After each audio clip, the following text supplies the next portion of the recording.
Hey, Warrior Saints, good morning. Glad to have you beautiful people in as we end the week with our Friday Crucifixional live stream.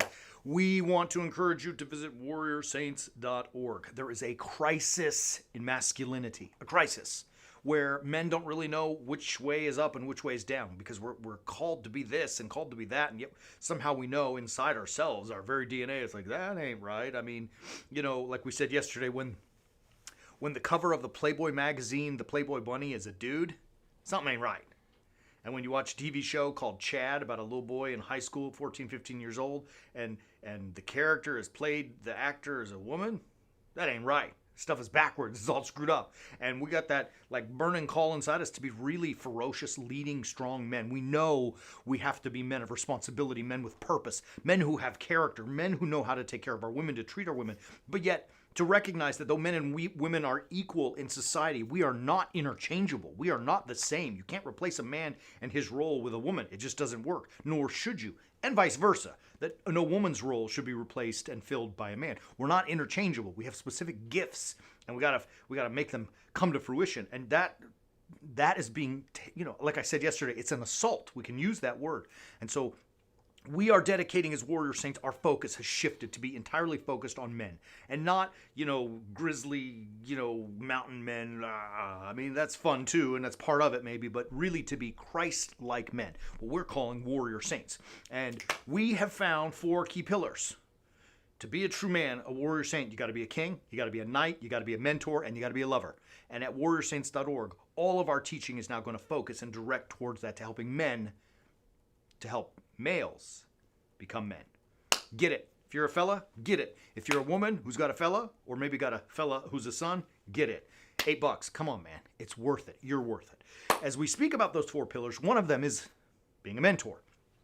Teaching the next generation, showing those behind you what it means to truly be a warrior saint, to be a man, to be crucifixional in your own life. And I want to use that topic we've been going through, the topic we've been going through this week, which is about welcoming someone into your home, office, work, school, community, your parish, right? It comes to us from Matthew 25. It's verse 35. It says, "You welcomed me when I was a stranger."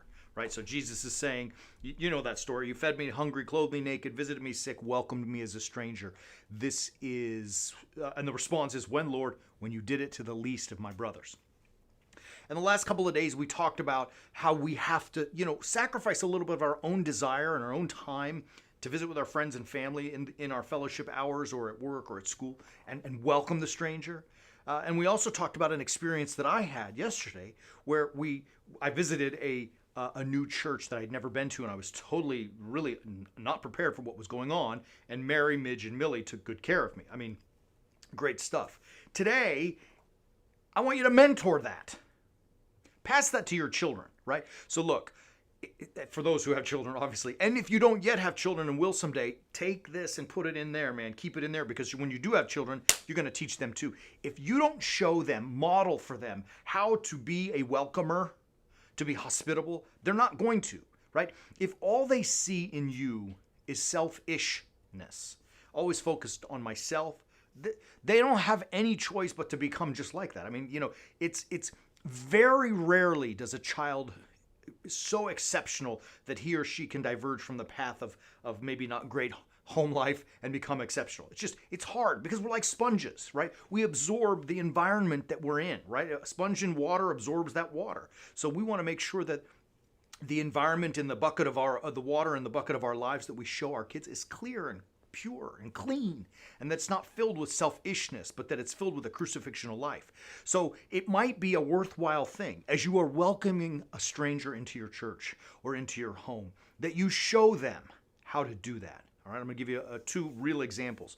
One thing that's very, again, I confess from my life, we're busy, right? I mean, I know everybody's busy, and I don't mean to say, look how busy we are, but we are. We work hard. Our Warrior Saints team's grinding all the time. We do not stop. We don't take days off. We have days off where we don't go to the office, but we're never off.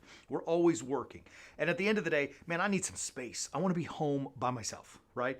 Or at least with my family. But it is important to me that my children know and my wife knows that my home is always open. Always. If somebody shows up, welcome, right? If somebody's visiting from out of town who may be annoying or a lot of work, and it's easier for them at a hotel, my home is open. Always open. Now, it doesn't mean that we offer, in an unsafe manner, but my home is open and it becomes a table for others to be seated around. And I want my children to see that.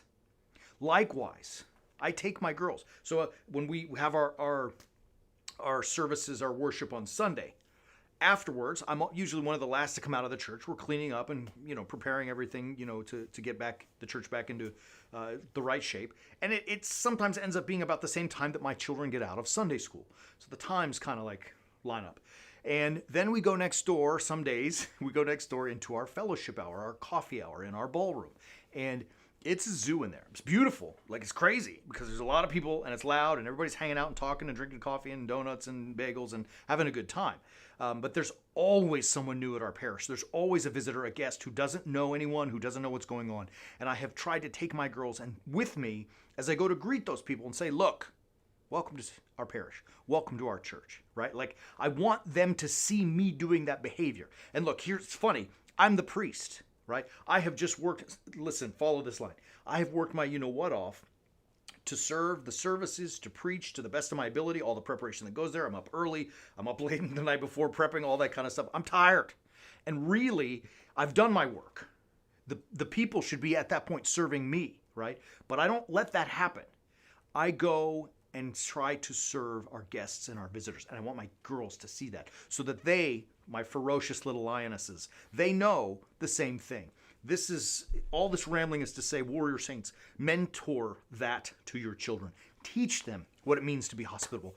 If you don't show them, they'll never know. Because they're looking to you. They're looking to you to find direction, guidance, lead them. Lead them in the ways of the Warrior Saint. I know you can do this. So I end with this, and I'm going to cap the week off. This has kind of been the thrust of it, all week long. Don't you ever let anyone sit at a table by themselves, whether it's in school, whether it's the lunchroom at work, whether it's in a church. Welcome the stranger, and by so doing, you will welcome Christ himself. Great stuff this week. We have Vespers tomorrow night at 5 p.m. Pacific, and then Sunday morning we have Orthros and Liturgy at 9 a.m. and 10 a.m. respectively Pacific, and we'll be back next Monday to talk about some fun things. Visit warriorsaints.org. Remember, that crisis of masculinity is there. We're going to do everything we can to fight against it and help us get the boys on track. Love you, beautiful people. Until next time, as always, keep walking on the way of the Warrior Saint.